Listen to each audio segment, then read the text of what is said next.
ସମସ୍ତଙ୍କୁ ସପ୍ରେମ ସାଇରାମ। ଆସନ୍ତୁ ଶୁଣିବା ଆଜିର ପ୍ରଶାନ୍ତି ଅନୁଚିନ୍ତା।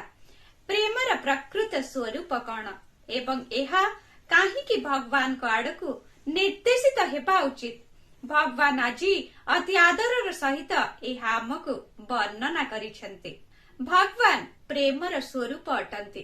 ତାଙ୍କୁ କେବଳ ପ୍ରେମ ଦ୍ୱାରା ହିଁ ପ୍ରାପ୍ତ କରିହେବ।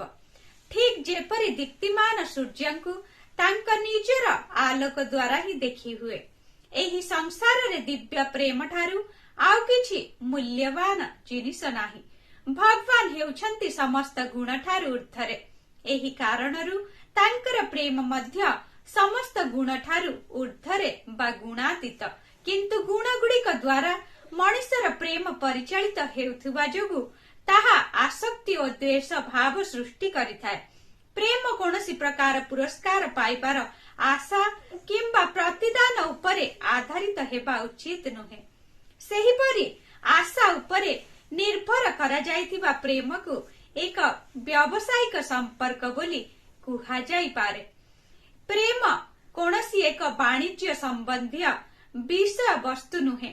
ଏହା କୌଣସି ଋଣ ଦେବା ଓ ଫେରସ୍ତ ନେବା ପରି ନୁହେଁ। ଏହା ଏକ ସ୍ୱତଃସ୍ଫୂର୍ତ୍ତ ସମର୍ପଣ ଅଟେ। ଏହିପରି ଶୁଦ୍ଧ ପ୍ରେମ କେବଳ ଶୁଦ୍ଧ ହୃଦୟରୁ ନିର୍ଗତ ହୋଇଥାଏ। ପ୍ରେମ ଏକ ନାବିକର କମ୍ପାସ ବା ଦିଗ ନିର୍ଣ୍ଣୟ କରିବା ଯନ୍ତ୍ର ପରି ଅଟେ। କମ୍ପାସକୁ ଯେଉଁଠାରେ ରଖନା କାହିଁକି ତାର ସୂଚି ସର୍ବଦା ଉତ୍ତର ଦିଗ ଆଡକୁ ରହିଥାଏ। ସେହିପରି ଯେକୌଣସି ପ୍ରକାର ପରିସ୍ଥିତିରେ ମଧ୍ୟ ମଣିଷର ପ୍ରେମ ସର୍ବଦା ଭଗବାନଙ୍କ ଆଡକୁ ନିର୍ଦ୍ଦେଶିତ ହୋଇ ରହିବା ଆବଶ୍ୟକ। କେବଳ ତାହା ହିଁ ପ୍ରକୃତ ପ୍ରେମ। ଏହା ଆନନ୍ଦ ଓ ଯନ୍ତ୍ରଣା ଦ୍ୱାରା ପ୍ରଭାବିତ ହେବା ଉଚିତ ନୁହେଁ। ଏହା ମୋର କିମ୍ବା ତୋର ଭିତରେ ପାର୍ଥକ୍ୟ ରଖେ ନାହିଁ।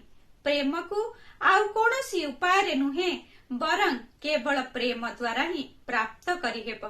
ଉକ୍ତ ଦିବ୍ୟ ସମ୍ଭାଷଣଟି ଭଗବାନ ଜାନୁଆରୀ 14 ତାରିଖ 1995 ମସିହାରେ ସୂଚାଇ ଦେଇଥିଲେ। କହିବାର ତାତ୍ପର୍ଯ୍ୟ ପ୍ରେମର କୌଣସି ଜନ୍ମ ବା ମୃତ୍ୟୁ ନାହିଁ। ଏହା ସର୍ବଦା ବିଦ୍ୟମାନ। ସମସ୍ତ ସାଂସାରିକ ଅନୁଭବ ଦୂର ହୋଇଯିବା ପରେ ଏହା ହୃଦୟ ଭିତରେ ପ୍ରଜ୍ୱଳିତ ହୋଇଥାଏ। ଜୟ ସାଇରାମ।